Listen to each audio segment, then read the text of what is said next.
The Galactic Library on Varenthos 9 was the largest collection of knowledge in the known universe. It held records from 10,000 species across 1,000,000 worlds. Some of these species still lived. Most did not. Yuna walked through the endless halls of glowing data crystals. She was a xenoarchaeologist, a human who studied dead civilizations. She had spent 8 years reading the final words of species that no longer existed. It was sad work, but someone had to do it. Someone had to remember them. Her research partner, Tejo, waited for her near the restricted section. He was older than her, with gray in his hair and tired eyes. He had spent his whole life translating dead languages. He knew how to read the words of species that had turned to dust millions of years ago. "You are late," he said. "The transport was slow," Yuna replied. "What is so urgent?" Before Tejo could answer, a door opened behind them. He had blue skin and 4 arms, and he wore the white robes of a galactic counselor. His name was Veth, and Yuna had never seen him before. "Thank you for coming," Veth said. His voice was soft and careful. "What I am about to show you is classified at the highest level. Only 12 beings in the galaxy know what you are about to learn." Yuna looked at Tejo. He looked just as confused as she felt. Veth led them into a room filled with holographic displays. Each display showed a different planet, a different species, a different civilization. Yuna recognized some of them from her studies. The Valorians, who had built cities that floated in the clouds. The Morthani, who had lived for 10,000 years before vanishing overnight. The Kelith, whose technology was still more advanced than anything the current galaxy possessed. 17 civilizations, Veth said. Separated by millions of light years. Separated by thousands of years. They never communicated. They had nothing in common. "Except that they all died," Tejo said quietly. "Yes," Veth agreed, "but that is not what makes them special. What makes them special is this." He pressed a button. On every display, text appeared. Different languages, different symbols, different writing systems. But when the translation software finished its work, Yuna felt her blood turn cold. Every message was the same. "Do not wake what sleeps on Earth. The humans guard something worse than themselves." Yuna read the words 3 times. She did not understand. "This is a mistake," she said. "A translation error." "I thought so too," Veth replied. "For 200 years, our scholars thought so. But there is no error. 17 civilizations, across time and space, all left the same warning.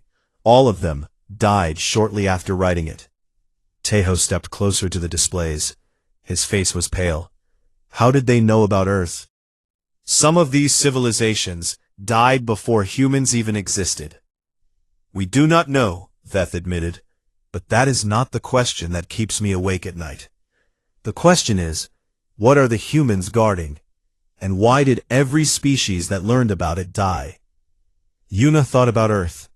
She had been born there, in a small city called Busan. She had left when she was 18 to study the stars. Earth was quiet, peaceful, and boring. It had no great military, no powerful weapons, no galactic influence. Humans mostly kept to themselves. "There must be something else," she said. "Some connection we are missing." Veth shook his head.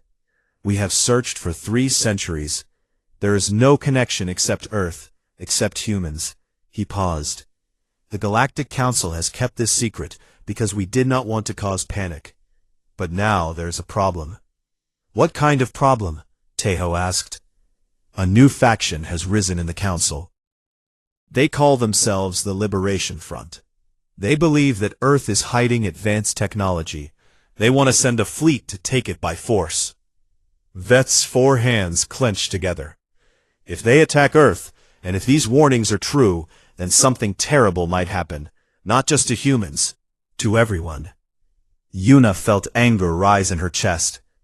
"And you want us to do what? Stop them?" "I want you to find the truth," Veth said. "You are human. You can go places we cannot ask. Ask questions we cannot ask. Find out what your species is hiding. He looked at her with his large dark eyes. Find out what sleeps on Earth. Yuna wanted to refuse. She wanted to walk away and return to her quiet work among the dead, but she could not. Because if Veth was right, then her home, her family, her entire species was in danger. Where do we start? She asked. Veth handed her a small data chip. This contains everything we know.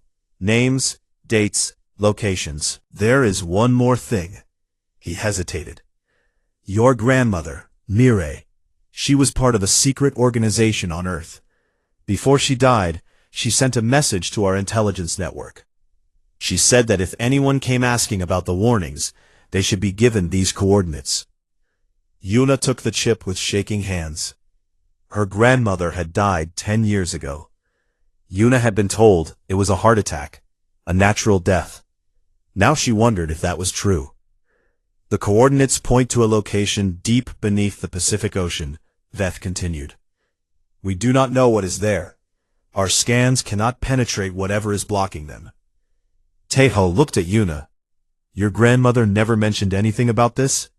No, Yuna whispered. She never said a word. But that was not entirely true.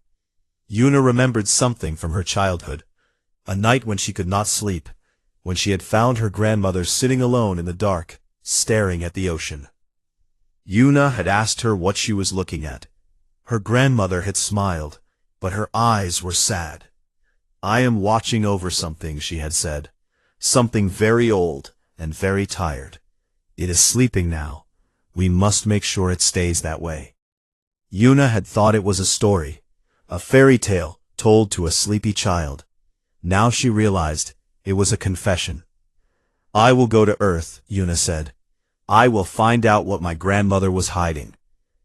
And I will go with you, Tejo added. Someone has to make sure you do not do anything stupid. Veth bowed his head. Then may fortune favor you both. The fate of the galaxy may depend on what you find. As Yuna and Tejo left the library, neither of them spoke. The weight of what they had learned was too heavy for words. 17 civilizations had died trying to understand what Earth was hiding. Yuna could only hope that she would not become the 18th. But deep in her heart, she felt something else. A small, stubborn fire that had been burning in humans since they first looked up at the stars. It was not courage, exactly. It was something more simple. It was the refusal to give up. Whatever was sleeping on Earth, Yuna would find it. And she would make sure it never woke up. The ship landed in Seoul on a gray morning. Rain fell from heavy clouds, and the air smelled like wet concrete and old memories. Yuna had not been home in 5 years. She had forgotten how small Earth felt after spending so long among the stars. Tejo followed her through the spaceport. He had never been to Earth before, and he looked at everything with curious eyes. The crowds of humans rushing to work. The street vendors selling hot food. The children playing in puddles while their parents scolded them. It seems so normal, he said. It is normal, Yuna replied. That's what makes this so strange. They took a taxi to an old apartment building in the eastern part of the city. Yuna had not seen her uncle Junho in years. After her grandmother died, the family had fallen apart. Junho had stopped answering calls. He had disappeared into a life that Yuna did not understand. She knocked on his door. There was no answer at first. Then, slowly, the door opened. Junho looked old. His hair was completely gray now, and deep lines marked his face. He had been a military officer once, strong and proud. Now he looked like a man who had been carrying a heavy weight for too long. Yuna, he said. His voice cracked. I knew you would come someday. You know why I'm here, she said. Junho nodded slowly. He looked at Tejo with suspicious eyes, but then he stepped aside and let them enter. The apartment was small and messy. Books and papers covered every surface. Maps hung on the walls, marked with red circles and strange symbols. Your grandmother told me this day would come, Junho said. He sat down heavily in an old chair. She said that someone would find the warnings. She said they would come looking for answers. What do you know? Yuna demanded. What was she hiding? Junho was quiet for a long moment. Then he stood up and walked to a window. He looked out at the rain falling on the city. Our family has belonged to an organization for many generations, he said. We call ourselves the Keepers. For 12,000 years, we have guarded a secret. The most important secret in human history. 12,000 years? Teo said. That is impossible. Human civilization is not that old. Human civilization as you know it is not that old, Junho corrected. But humans have been fighting this war for much longer than anyone remembers. He turned to face them. There is something sleeping beneath the ocean. Something that arrived on Earth before the pyramids were built, before writing was invented, before humans learned to farm or build cities. Yuna felt a chill run down her spine. What is it? We do not know exactly, Junho admitted. We call it the Sleeper. It is not from our universe. It is something from between dimensions, a tear in reality that became alive. It feeds on fear, on suffering, on death. When it first arrived, it nearly destroyed us. Entire civilizations rose and fell because of its influence. Every war, every plague, every dark moment in human history has its fingerprints. Teho shook his head. This sounds like a myth, a story. I wish it was, Junho said, but I have seen it. I have stood in its presence and felt my mind begin to break. His hands were shaking now. Your grandmother spent 40 years keeping it asleep. It cost her everything, her health, her sanity, her life. Yuna felt tears forming in her eyes. Why did she never tell me? Because the Keepers do not burden the young with this knowledge until they are ready, Junho said. And because she hoped you would never need to know. She hoped that the Sleeper would stay asleep forever. He paused. But something has changed. The containment is weakening. And now there are aliens who want to attack Earth. He led them to a hidden door behind a bookshelf. Behind it was a staircase leading down into darkness. They descended for what felt like hours, going deeper and deeper beneath the city. Finally, they reached a tunnel that connected to an underground train. This will take us to Station Abyssal, Junho said. It is hidden in the deepest part of the ocean. That is where the Sleeper is kept. The train moved fast, faster than anything Yuna had ever experienced. Within an hour, they were beneath the Pacific Ocean, traveling through tunnels that should not exist. Station Abyssal was a massive facility built into the ocean floor. Hundreds of people worked there, monitoring screens and checking equipment. They all wore gray uniforms with a simple symbol on the chest, a closed eye. A woman met them at the entrance. Her name was Soyeon, and she was the lead scientist at the station. She had kind eyes and a calm voice, but Yuna could see the exhaustion behind her smile. Welcome to the end of the world, Soyeon said, or at least the place where we stop it from ending. She led them through the facility, explaining as they walked. The Sleeper was contained in a chamber at the very center of the station. The chamber was surrounded by machines that generated a special energy field. This field kept the Sleeper in a state of deep sleep. Why not just destroy it? Taeho asked. Soyeon laughed, but there was no humor in it. We tried. Many times. Every time we attack it, it absorbs the energy and grows stronger. Nuclear weapons made it worse. Antimatter made it worse. Every form of destruction we have invented only feeds it.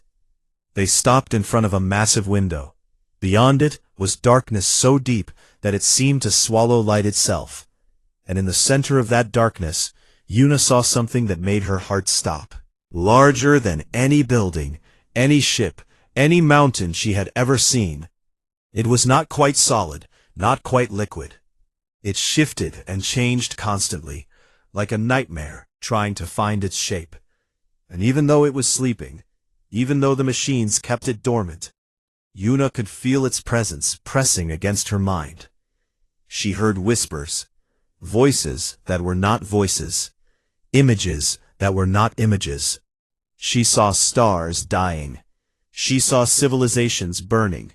She saw the end of everything. "Get her away from the window," Soyeon said sharply. Junho pulled Yuna back. The whispers faded, but the feeling remained. Cold, hungry, waiting. "That is what we guard," Junho said quietly. "That is what 17 civilizations died trying to understand. They thought they could use it, or destroy it, or reason with it. They were wrong. Only humans learned the truth." "What truth?" Yuna whispered. "That some things cannot be defeated. Some things can only be endured. We did not win against the sleeper. We simply refused to lose." Junho put his hand on her shoulder. "For 12,000 years, generation after generation, we have stood watch. We have held the line, not because we are the strongest, but because we are too stubborn to give up." At that moment, an alarm began to sound. Red lights flashed throughout the facility. Soyeon ran to a control panel, her face pale. "The Galactic Fleet," she said. "They have entered our solar system. They are demanding that Earth surrender immediately." And then, something worse happened. The machines around the chamber began to flicker. The energy readings went wild. A young soldier named Dohyun stumbled backward, clutching his head. "It is waking up," he gasped. "It knows they are coming. It is excited." Yuna looked at the darkness beyond the window, and for one terrible moment, she saw something that looked almost like a smile. The sleeper was waking up, and it was hungry. The alarms kept screaming as the station went into emergency mode. Soldiers ran through the corridors. Scientists shouted commands at each other. The air itself felt heavy, like a storm was coming that could not be stopped. Yuna stood in the command center, watching the chaos unfold. Above Earth, a fleet of 300 alien warships had gathered. Their leader was demanding that humanity surrender all hidden technology. He did not know what he was really asking for. He did not know that his attack might end the galaxy. "How long until they reach Earth?" Junho asked. Admiral Bora stood at the main console. She was a small woman with sharp eyes and a voice like steel. She had commanded Earth's secret defense fleet for 20 years. 6 hours, maybe less if they decide to stop talking and start shooting. "And the sleeper?" Taeho asked. Soyeon checked her readings. Her hands were shaking. "The containment field is holding, but barely. Every time the fleet makes a threatening move, the sleeper responds. It can feel their fear, their aggression. It feeds on conflict." Yuna did not understand. Why does no one know about this?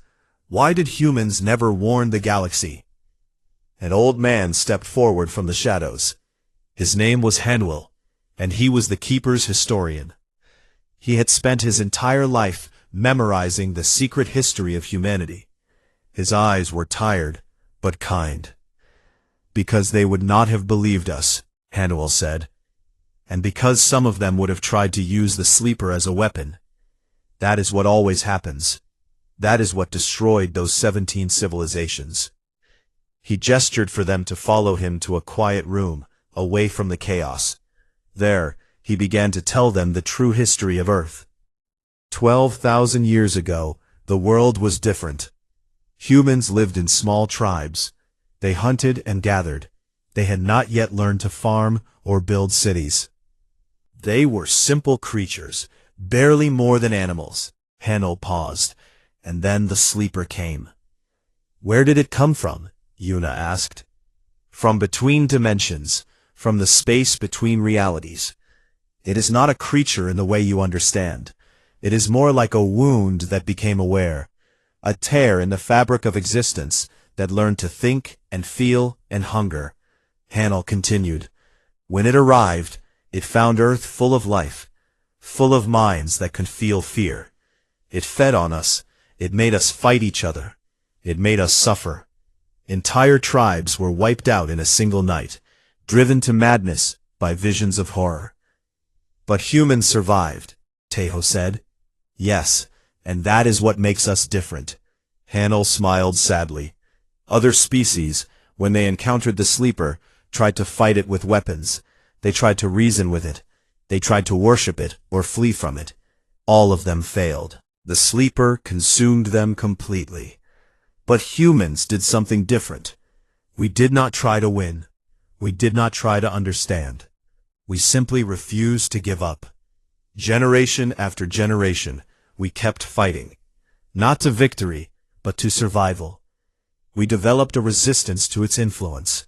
Our minds became harder, tougher, more stubborn. Yuna thought about human history. All the wars, all the violence, all the terrible things humans had done to each other. Our aggression, she said slowly, our violence, it was not a flaw. It was evolution, Hanuel confirmed. The sleeper created pressure, and we adapted. Every trait that makes humans difficult, stubborn, warlike, those are survival mechanisms. We became hard, because softness meant death. Admiral Bora entered the room. Her face was grim. The fleet has started moving. They are ignoring our warnings, and we have detected a smaller group of ships breaking away from the main force. They are heading directly for this station. They cannot know we are here, Soyeon said. Someone told them, Bora replied. We have a traitor in the council. They leaked the coordinates. Jungho stood up. Then we fight. We cannot fight, Bora said. If we engage them with weapons, the conflict will excite the sleeper. The containment field will fail. We need to stop this without violence. But there was no time. The screens showed the alien ships entering Earth's atmosphere. They were fast, much faster than human ships. They would reach Station Abyssal in less than an hour. Hanel continued his story, his voice calm despite the chaos around them. Other civilizations left warnings because they learned the truth too late. They discovered the sleeper, and they tried to control it or destroy it. But they did not have 12,000 years of practice. They did not have generations of keepers holding the line. What happened to them? Yuna asked. They woke the sleeper, and it consumed them. Hanuel's eyes were distant. The Valorians lasted 3 days. The Morthani lasted a week. The Kelith, with all their advanced technology, lasted 12 days. Each one thought they could succeed where others had failed. Each one was wrong. And humans? Tejo asked. Humans are still here, Hanuel smiled. Not because we are smarter or stronger, but because we understood something the others did not. Some battles cannot be won. Some enemies cannot be defeated. The only option is to hold the line, day after day, year after year, century after century. The station shook. The alien ships had arrived. Warning lights flashed everywhere. Admiral Bora gave orders quickly. All non-essential personnel, evacuate to the safe rooms. Defense teams prepare to repel boarders. And for the sake of everything, do not let anyone near the containment chamber. Do-hyun, the young soldier, stepped forward. Admiral, I volunteer to guard the chamber. Bora looked at him. He was young, barely 20 years old, but his eyes were steady. You know what that means, soldier. If the sleeper wakes, you will be the first to feel it. I know, Do-hyun said. But someone has to stand there. Someone always has to stand there. Bora nodded slowly. Then the post is yours. As Do-hyun walked away, Yuna felt something stir in her heart. Pride, maybe, or recognition. This was what it meant to be a keeper. Not glory, not victory, just standing in the dark, holding the line, knowing that no one would ever thank you for it. The first explosion shook the station. The aliens had breached the outer hull. And deep in the containment chamber, the sleeper stirred. Its dreams were becoming restless. It could smell the fear of the approaching soldiers. It could taste the conflict in the air. Soon, it would wake, and when it did, nothing in the galaxy would be safe. Yuna looked at her uncle, at Tejo, at all the exhausted, determined faces around her. They were not an army. They were not heroes. They were just people who had inherited an impossible task. But they were human, and humans did not know how to give up. "What do we do now?" Yuna asked. Junho looked at her with tired eyes. "We do what we have always done. We hold the line, for as long as we can, for as long as it takes." The battle for Earth had begun. The sleeper opened one eye. It was not really an eye. It was something far worse. It was a hole in reality, a window into a place where light and hope did not exist. And through that window, something looked back at the universe, with hunger that had been building for 12,000 years. Yuna felt it immediately, a pressure behind her eyes, whispers at the edge of her hearing, images that did not belong in a human mind. She saw stars dying, she saw planets burning, she saw every nightmare she had ever had playing at the same time. Around her, people were falling. Scientists collapsed at their stations. Soldiers dropped their weapons and clutched their heads. Some were screaming, some were crying, some were completely still, their eyes empty and staring at nothing. "The containment field is failing," Soyeon shouted. Her nose was bleeding. Her hands were shaking so badly she could barely operate her console. "We are losing it." Above Earth, the alien fleet was also suffering. The sleeper's influence reached across space, touching every mind within range. Ships began firing on each other as their crews turned paranoid and violent. Some vessels simply stopped moving, their entire crews dead from heart attacks, or strokes, or suicide. In the command center, Admiral Bora was still standing. Blood dripped from her ears, but her voice remained steady. "All ships, fall back to defensive positions. Do not engage. Repeat, do not engage." But some ships were already beyond her control. A pilot named Sunwoo watched in horror as 3 human fighters broke formation and headed directly toward the alien fleet. Their pilots were not responding to communications. The sleeper had taken their minds. "I am going after them," Sunwoo said. "Negative," Bora replied. "You will be exposed to the full effect. They are heading toward the alien flagship. If they attack, the fleet will respond. The war will escalate." Sunwoo's hands tightened on his controls. Someone has to stop them. He did not wait for permission.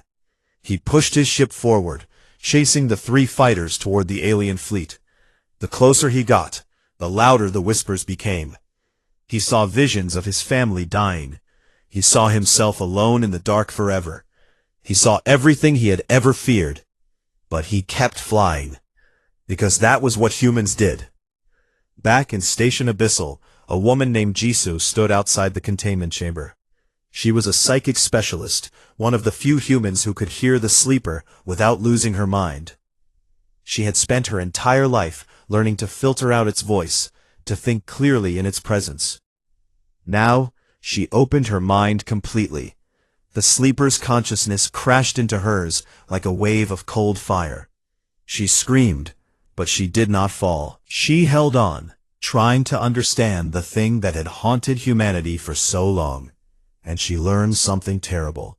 The sleeper was not evil. It was not malicious. It was simply hungry. It was a wound in reality, a tear between dimensions that had become aware. It did not choose to consume fear and suffering. That was simply what it was. It could not exist without feeding. It could not stop. For 12,000 years, the keepers had starved it. They had kept it in a state of half-sleep, barely alive, barely aware. And now it was waking up because it was dying of hunger. "It is not attacking us," Jisoo gasped. "It is begging." Do-hyun stood beside her, his weapon ready. Alien soldiers had breached the station and were fighting through the corridors. He could hear gunfire in the distance, getting closer. "What do you mean?" he asked. "It wants to stop. It wants to rest. But it cannot. It was made this way." Tears streamed down Jisoo's face. Every time it consumes a civilization, it hates itself a little more. but it cannot stop eating. It cannot die. It just keeps going, forever, consuming everything it touches. A group of alien soldiers rounded the corner. They were wearing armor and carrying weapons that glowed with blue energy. Their eyes were wild with the sleeper's influence, but they were still fighting, still moving forward. Do-hyun raised his weapon. "Get behind me." The fight was short and brutal. Do-hyun was good, but there were too many of them. He killed 3 before a blast caught him in the shoulder. He fell, his blood spreading across the floor. But he did not stop. He grabbed his weapon with his other hand and kept shooting, because someone had to guard the door. Someone always had to guard the door. Yuna arrived just as the last alien fell. She ran to Do-hyun, pressing her hands against his wound. "Hold on, we will get you help." "The chamber," Do-hyun gasped. "You have to save the chamber." Yuna looked at the massive door leading to the sleeper. It was shaking. The metal was bending inward, as if something massive was pressing against it from the inside. "It is waking up completely," Jisoo said. "We have minutes, maybe less." Yuna felt fear grip her heart. Real fear, not the artificial terror the sleeper created. This was the fear of knowing that everything she loved was about to end. But then she remembered her grandmother. Mireille had faced this same fear 40 years ago. She had walked into that chamber and somehow, put the sleeper back to sleep. It had cost her sanity, it had cost her health, but she had done it. "How did my grandmother do it?" Yuna asked. "How did she stop it before?" Jisoo's eyes widened. "She gave it a dream." "What?" "The sleeper does not just consume fear, it consumes all emotions, all experiences. Your grandmother went into its mind and gave it something it had never had before.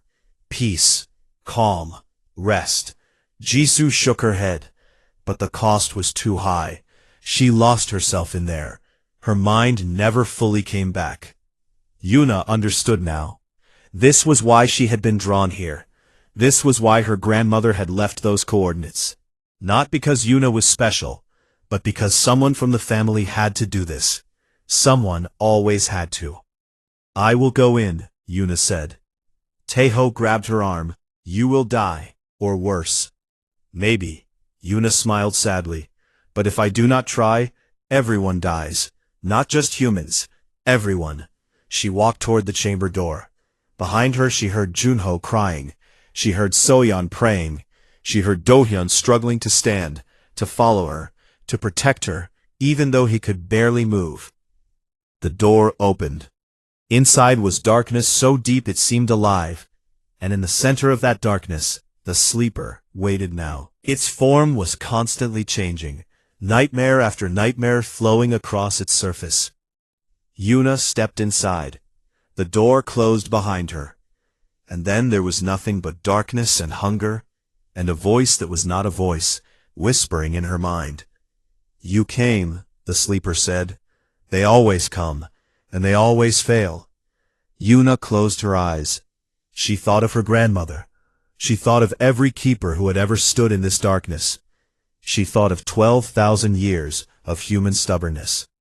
"Not this time," she whispered, and she reached out to touch the sleeper's mind. Yuna fell into forever. There was no up or down, no light or dark. There was only the sleeper's consciousness, vast and ancient and terribly, terribly sad. She saw its memories, millions of years of wandering between dimensions, always hungry, always alone. She saw the civilizations it had consumed. The Valorians, whose floating cities had turned into tombs. The Morthani, who had screamed as their minds were eaten from the inside. The Kelith, whose advanced technology had been useless against something that fed on fear itself. 17 civilizations, billions of lives, all gone. And through it all, the sleeper had felt every death. It had experienced every moment of terror and pain and despair. Not because it wanted to, because it had no choice. "Do you understand now?" the sleeper asked. Its voice was everywhere and nowhere. "I am not your enemy. I am a force of nature, a storm that cannot stop blowing, a fire that cannot stop burning. Yuna wanted to scream. She wanted to fight. Every instinct in her body told her to run, to escape, to survive. But she was human, and humans had learned a different way. She stopped fighting. Instead, she remembered.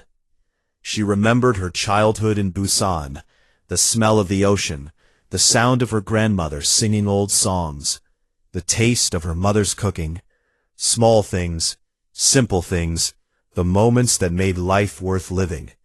The sleeper paused. "What are you doing?" Yuna kept remembering. Her first day at school, her first friend, her first broken heart, the day she decided to study the stars, the excitement of her first space voyage, the beauty of alien sunsets on distant worlds. "Stop," the sleeper said, but its voice was different now, confused, uncertain. Yuna went deeper. She remembered humanity itself. Not the wars, not the violence, not the terrible things they had done. She remembered the good things. Parents sacrificing for their children. Strangers helping strangers. Artists creating beauty from nothing. Scientists working to cure diseases. Lovers holding hands under the stars. The sleeper trembled. "What is this? What are you showing me?" "This is what you have been missing," Yuna said. "This is what no one ever gave you before." The 17 civilizations had fought. They had tried to destroy the sleeper, or control it, or reason with it. They had shown it fear and anger and desperation. They had fed its hunger without meaning to. But no one had ever shown it kindness. Yuna reached out, not with her hands, but with her heart. She offered the sleeper something it had never experienced in millions of years of existence. Companionship. "You do not have to be alone," she said. "You do not have to be hungry. Just rest. Just dream. I will stay with you." The sleeper's consciousness shuddered. Ancient walls began to crack. Deep inside its impossible form, something stirred. Something that might have been hope. "They all left," the sleeper whispered. "Every species, every civilization.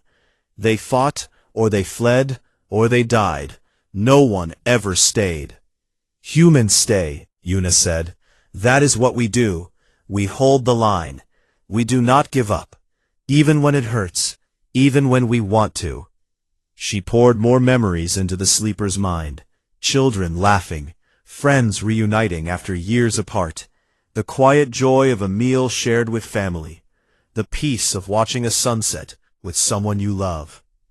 The sleeper drank it all in, not consuming, not destroying, just experiencing, just feeling. And slowly, slowly, it began to calm. Outside the chamber, Junho watched the readings on Soyeon's console. The energy levels were still high, but they were stabilizing. The containment field was holding. "I do not know how, but she is doing it." Taeho stood at the chamber door, his hands pressed against the cold metal. He had connected himself to Yuna through an emergency neural link, a desperate attempt to keep her anchored to reality. He could feel her mind at the edge of his consciousness, distant, but still there. "Hold on, Yuna," he murmured. "Do not let go." Above Earth, the alien fleet had stopped fighting. The psychic pressure had eased. Ships that had been tearing each other apart now floated silently, their crews confused but alive. Sun Wu had managed to stop the 3 human fighters before they reached the alien flagship. He had shot out their engines, disabling them without killing the pilots. Now he floated among the debris, breathing hard, watching the Earth below. "What is happening down there?" he asked. No one answered. No one knew. Inside the chamber, Yuna felt herself fading. She had given too much. Her memories, her emotions, her very sense of self was bleeding into the sleeper's consciousness. She was becoming part of it. "It is time to sleep now," she said. Her voice was barely a whisper. Dream of the good things. Dream of the light. The sleeper's eye was closing. Its vast form was settling, becoming still. For the first time in millions of years, it felt something other than hunger. "Will you stay?" it asked. Its voice was soft now, almost childlike. "Humans will always stay," Yuna promised. "We will always be here, watching over you, keeping you company. You will never be alone again." The eye closed completely. The sleeper began to dream, and Yuna let go. She would have been lost forever. Her mind would have dissolved into the sleeper's consciousness, just like her grandmother's nearly had. But Tejo was there, holding the neural link, pulling her back toward reality. "Come back," he whispered. "Come back to us."